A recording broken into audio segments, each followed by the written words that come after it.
All right, district breakdown time, and we are here with Jon Poorman from the Houston Chronicle. We're talking private schools, John, and last year our TAPPS teams didn't have the greatest of times. None of them picked up, at least in the highest division, none of them picked up a win in the playoffs. They all lost in the first round. But what do you think is going on for this year as far as what teams like St. Thomas and them are looking like?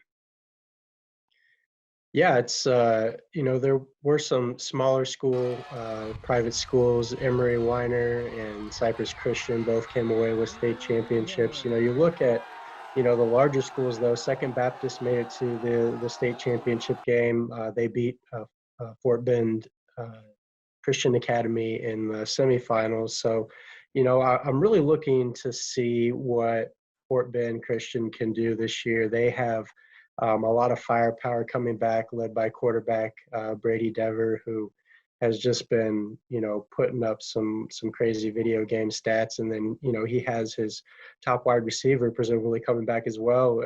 Another to-be senior and Brian Domino. So those two, that connection is really going to lead the way for their offense. I know that they're probably hungry to get back deep in the playoffs after coming up short last year in the semifinals, but it'll be interesting to see how they can kind of navigate the season. I like what they've got offensively though, for sure. Yeah, they most certainly have some firepower on that side of the ball.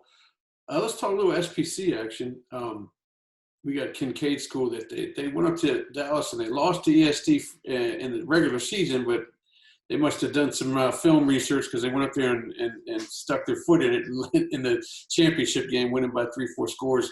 What do you think about SPC and Kincaid repeat? Yeah, I mean, Kincaid going into next season is going to be the team to beat. It was really interesting to see, like you mentioned, that SBC championship game being a rematch. And, for whatever reason, it wasn't even that. I think it was like maybe a month before they had played that same team and gotten beaten pretty good, I believe. And then they came back and won it all.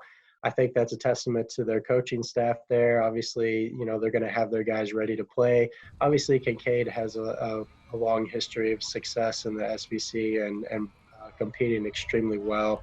As we've talked about before, a player to watch coming back, Michael Bell. His brother Dylan, is our all-grader Houston private school offensive player of the year. Michael Bell is a guy that can do it all. He's going to be a senior this coming year. He's got all these Division I offers from the major schools. And, he's being recruited as a cornerback, but also, he was a 1,000-yard rusher last year. I'm really interested to see, kind of what they do with him game in and game out. He's the ultimate weapon, I think. So Kincaid, yeah, I mean, they're going to be the team to beat in the SBC for sure. Yeah, Mike was the kind of kid you pretty much have to play him on both sides of the ball because his speed is unmatched. And on defense, he's probably not going to get worn out because they put him out there, and I guarantee nobody's going to throw his direction. So he probably, he won't get too tired on defense. He may get tired running back 100-yard kickoff returns, so that may tire him out a little bit. But it should be pretty interesting for sure.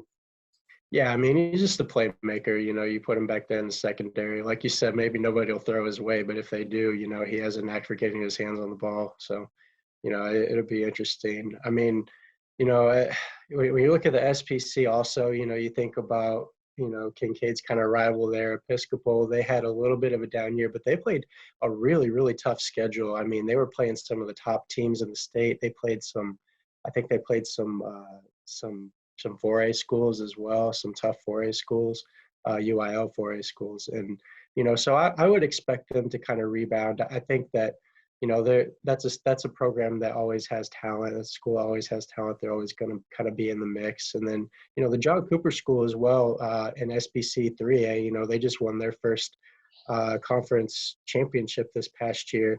Coach Eric DeHaven has done an outstanding job taking over that program the last few years. And, I would expect the Dragons to be in the mix as well. They seem to always try to kind of find a way to compete really well there and year in and year out. And, when I first got down to Houston, they barely, they had just started their football program. So it's cool to see, where they, how far they've come in just, about 10 years.